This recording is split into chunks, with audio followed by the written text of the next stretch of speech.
जिंदगी में कुछ पाने के लिए कुछ खोना पड़ता है, तो सभी जानते हैं, लेकिन पाया हुआ अगर खोना है तो ये कोई समय रैना और Ranveer Allahbadia AKA beer biceps से सीखे। नहीं, मेरा मतलब जेनजीओ का सरदार बनना तक तो ठीक था, लेकिन क्या जरूरत थी जेनजीओ का भगवान बनने की?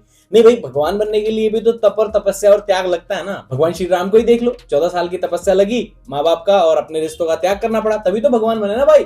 लेकिन जब इनकी बारी आए तो रोने ही लगे।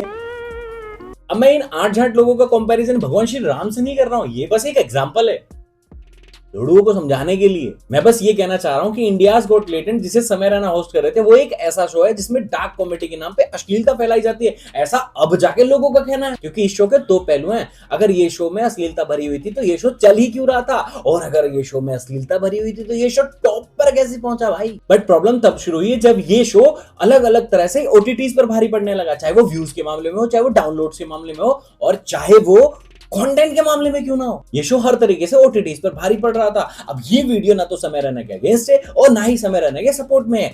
ये वीडियो एक ओपिनियन है जो कि आपको डिसाइड करना है नेक्स्ट व्हाट टू डू। बात शुरू होती है लेटेंट पर आने वाले तरह तरह के कंटेस्टेंट से। इसमें हर तरह के कंटेस्टेंट आए हैं, फिजिकली डिसेबल्ड से लेकर स्पेशल चाइल्ड तक शो में आए हैं। लेकिन शो में आने के बाद पाकर ही गए, खोकर कुछ भी नहीं गए हैं, क्योंकि शो में आने वाले सभी कंटेस्टेंट को साफ साफ पता था कि भाई सामने एक से एक धुरंधर बैठे हैं जो बजाने को तैयार है। भाई कंटेस्टेंट को बजवानी थी, वो लोग पहुंच गए, ऑडियंस को मजा आ रहा था देखने में, वो देख रहे थे। असली प्रॉब्लम शुरू होती है तब जब चीजें डार्केस्ट और फैमिली तक जाने लगती हैं। एक 3rd ग्रेड घटिया क्वेश्चन जो कि बियर बाइसेप्स ने कंटेस्टेंट से पूछा, वॉच योर पेरेंट्स।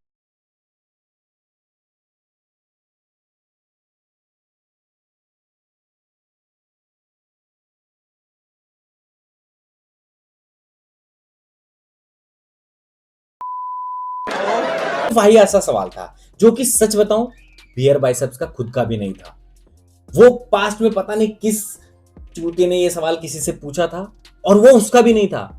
उससे भी पहले वो सवाल किसी फॉरेन में किसी पॉडकास्ट पे किसी बंदे ने किसी से पूछा था। ये इतना घटिया सवाल, इतना पुराना सवाल रणवीर अलाहाबादिया के दिमाग में कैसे आया? How he fucked up. अब देखो बात साफ है, हमें फॉरेन से बराबरी तो करनी है, फॉरेन से आगे भी निकलना है, लेकिन इतना भी आगे नहीं निकलना कि हम अपने संस्कार भूल जाएं। सुकून का नाम सुना है?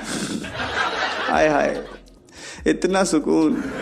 सो दैट ये तो वाहियात सवाल था जिसको वाहियात समझकर छोड़ देना चाहिए था, वो भी लाइट लेकर। पहली गलती है बियर बाइसेप्स की, ऐसा घटिया वाहियात सवाल पूछना ही नहीं था, वो भी कॉपी। अरे कुछ तो अपना ओरिजिनल लेके आता है। दूसरी गलती समय रैना की, अरे भाई पार्ट ट्रिम करके डाल लेता, है ना, चलो कोई बात नहीं, डाल दिया सो डाल दिया। तीसरी गलती देखने वाले लोगों की, देखा तो देखा लेकिन उसको उल्टा पुल्टा करके शो बंद करने की डिमांड करने लगे। 1% शो बंद भी हो जाएगा तो क्या लगता है शो बंद होने के बाद इंडिया में सब कुछ सही होने लगेगा, सारी चीजें बढ़िया हो जाएंगी, पहले से बेहतर होने लगेगी?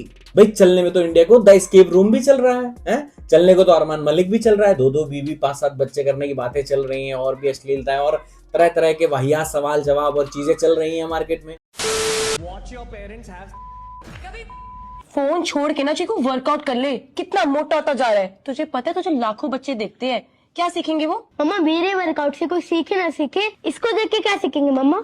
वॉच योर पेरेंट्स हैव कभी देखी है 2 crore in cash। शर्म आनी चाहिए तुम लोगों को। मेरे जैसे कितने बच्चे देख रहे होंगे ये वीडियो, क्या सीखेंगे वो? इन जैसे घटिया लोगों को हमारे PMG अवार्ड दे रहे हैं, वो भी बेस्ट क्रिएटर का। कमाल है यार। पहले कौन बनेगा करोड़पति के शो में जाने के लिए क्वालिफाइड होना पड़ता था, पर अब गालीफाइड होना पड़ता है। सो गाइस, लात मारो ऐसे क्रिएटर को जो हमारे यूथ को गंदा कर रहा है, चाहे वो कैरी मिनाटी हो, रणवीर अलाहाबादिया हो, समय रैना हो, या चाहे कोई भी हो। सोचने वाली बात है ना, इस बच्चे को क्या ही समझ में आ रहा है? ये तो साफ पता लग रहा है कि माइंड वॉश किया हुआ बच्चा है ना। क्योंकि एक बच्चे को माँ बाप जैसा सिखाते हैं, जैसा बताते हैं, जैसा समझाते हैं, वो वैसा ही तो करता है। उसे क्या भला और बुरा समझ में आ रहा है? लेकिन अगर उसे इतना ही भला और बुरा समझ आ रहा होता तो वो सबसे पहले अपने बाप को पकड़ता ना भाई, जिसने 2 बीवियां और इसकी 2-2 माँ बना रखी हैं, जिसे वो एक्सेप्ट भी कर रहा है खुशी खुशी। बात सीधी सी है, वो सिखाया हुआ बच्चा है और सिखा तो गलत ही रखा है ना भाई। हाँ, अब इसके लिए समाज कहाँ है? समाज के ठेकेदार सारे इसमें कहाँ है? तो समझदार वाली बात यह है कि ऐसे लोगों पर भी तो बैन लगाओ। 5 साल के नहीं होंगे हमारे सारे, तब तक अभी गोलू प्लान नहीं करेगी। आफ्टर 5 years गोलू प्लान करेगी, क्योंकि भाई गोलू भी चाहती है कि एक छोटी सी नन्ही मेहमान और आए हमारे घर में, एक छोटी सी बिटिया और आए, तुबा की छोटी बहन, क्योंकि 3 भाई तो हो चुके हैं, एक बहन और चाहते हैं। हाँ जी मम्मा, 2 बहन और होनी चाहिए क्योंकि ना फिर बराबर हो जाएगा, 3 भाई 3 बहन। ठीक है, तो मैं गोलू मम्मा को बोलूंगी, गोलू मामा को बोलूंगी, ट्विंस करेंगी। ठीक है, तो मैं गोलू मम्मा को बोलूंगी, गोलू मामा को बोलूंगी, ट्विंस करेंगी, और दोनों बेबी गर्ल। ठीक है, तो 3 भाई 3 बहन, 6। हाँ भाई, अब कहाँ गए इसके संस्कार? अब तो ये खुद बोल रहा है मम्मी 2 बच्चे और ला दो, बना दो, कर दो। ये क्या सीख रहा है ये? नहीं, ये कौन से तरीके का माइंड वॉश कर रखा है भाई? ये मेरे समझ से बाहर है भाई। क्योंकि किसी ने जोक मार दिया तो वो गलत है, वो वाहियात है, वो बैन होना चाहिए। और जो तुम और तुम्हारा बच्चा मिलके दो बच्चे बनाने की, और आप भी कह रहे हो कि हाँ मैं उसको कह देती हूँ वो तेरे को 2 बच्चे और दे देगी, इसमें वो क्या सीख रहा है भाई? ये कौन सी एजुकेशन है जो हम नहीं ले पाए, जो तुम अपने बच्चों को बिल्कुल स्पेशल दे रही हो? वैसे गोलू बेटा, आपको समझ में नहीं आ रहा, जब आप सो जाते हो ना तो आपके सोने के बाद आपकी प्रॉपर्टी के हिस्सेदार बढ़ जा रहे हैं, दावेदार बढ़ जा रहे हैं। ये बात आपको अभी नहीं समझ में आएगी, ये समझ में आएगी जब आप बड़े हो जाओगे कि मैं ही चूतिया था जो हिस्सेदार बढ़ा रहा था मांग मांग के, डिमांड कर करके। सुभान तू कहाँ है, किस डे आ रहा है, मुझे तुझे किस करनी है, जल्दी से मुझसे मिलने आ। और गाइस आप लोग भी उससे बोलो कि वो इतने दिनों से मुझसे मिला नहीं है, मैं उससे मिलने के लिए बहुत परेशान हो रही हूँ। कम से कम हमारे 6 बच्चे तो होने चाहिए। क्या 6 बच्चे? उन्हें संभालेगा कौन? पागल हो क्या? मैं संभालूंगी, तुम संभालोगे, मैं अब इस गेंडे के फूल को देख लो, ये क्या ही शिक्षा दे रहा है समाज को, ये क्या ही मैसेज दे रहा है समाज को। इस चूतिए की वजह से जो समाज में छोटे बच्चे बिगड़ रहे हैं उसका क्या? अब कोई इसका इंस्टाग्राम क्यों नहीं बंद करवा रहा है? कोई इसके माँ बाप की गुद्दी क्यों नहीं झाप दे रहा भाई? है? इससे तो बड़ी शिक्षा मिल रही होगी।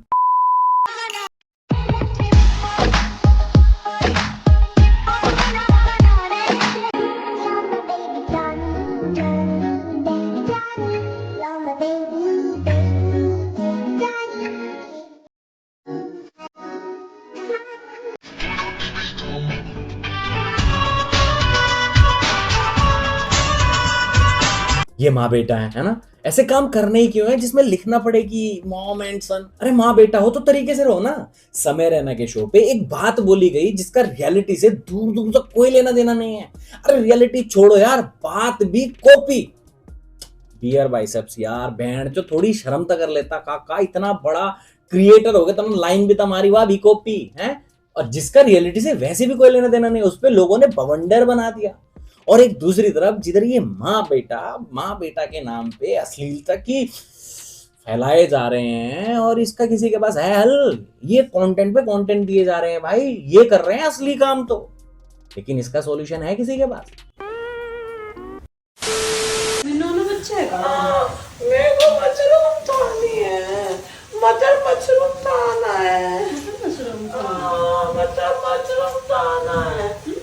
भीगे होठ तेरे, प्यासा दिल मेरा। दोस्तों आप लोगों से हाथ जोड़ के रिक्वेस्ट है कि आप हमें बुरा मत बोला करो, बुरा कमेंट मत किया करो यार। आप लोग चाहते क्या हो हमसे? इवन नहीं देख लो, ये सब दिन सोशल मीडिया पे कदे सोना मोना नोना करे जा हैं। अरे काका मना इनकी जिंदगी तक कोई मतलब नहीं, चाहिए आपस में ब्याह करो, चाहे मेरे लेखे किते मरो। लेकिन अगर ये चीज ये सोशल मीडिया पे करे तो चीज तो पर्सनल रह कौन गई, फिर इन तक कोई कुछ कह देगा ये नुको हमारी पर्सनल लाइफ हमारे बारे में तुमने के लेना देना। अरे जब तुम सारा सब दिन सोशल मीडिया पे गंद पाओगे तो तार तभी तो कुछ सोशल मीडिया पे कहता होगा। इनका भी करो कोई इलाज। तो भाई गलत तो देख सब हैं, गलत तो शो तब भी था जब शुरू हुआ था, जब तो कोई कौन बोल रहा भाई।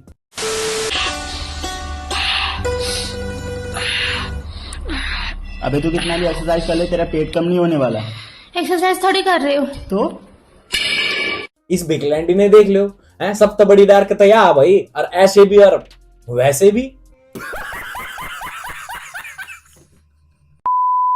कल बहुत इंतजार के बाद भी मुझे कोई साधन नहीं मिल रहा था, फिर मुझे एक कार दिखी तो मैंने उनसे लिफ्ट मांग ली। उन लोगों ने मेरी हेल्प की, इसलिए मैंने उन सबको बहुत इज्जत दी। उसके बाद वो लोग मुझे सही सलामत घर छोड़ के चले गए। अरे या अभिषेक की कजन बाण है भाई, नाम काजल टेक रही है और सब ना अंधेरे में धर रही है। अरे उस तो बत्ती डार्कता है इंटरनेट पे, ये दोनों है भाई, इनका करो ना इलाज। खैर यार ये सब बकचोदी तो चलती रहेगी। मैं बस ये कहना चाह रहा हूँ कि इससे बड़ा गंद तो मार्केट में एक से एक धुरंधर बैठा है भाई, क्योंकि ये एक ना पकड़ कर इतना भी मत दबाओ को पैंट जो मरे जावे। At last but not the least, forgive, forget and move on, the rule of the life. Well, hope you guys enjoy this video. If you like it, क्या करना मालूम ना, लाइक करना है, शेयर करना है, चैनल पे पहली बार आए तो do subscribe, ये वीडियो फन और एंटरटेनमेंट पर्पस से बनाई गई है, इसका किसी की पर्सनल लाइफ से और रियलिटी से कोई लेना देना नहीं है। फिर भी अगर ये बात किसी को ठीक लगती है तो उसको तहे दिल से सॉरी है। बाकी नई नई मजेदार वीडियो को देखने के लिए इस चैनल को अभी करें सब्सक्राइब। मिलते हैं नई वीडियो में, तब तक के लिए स्टे ट्यून्ड एंड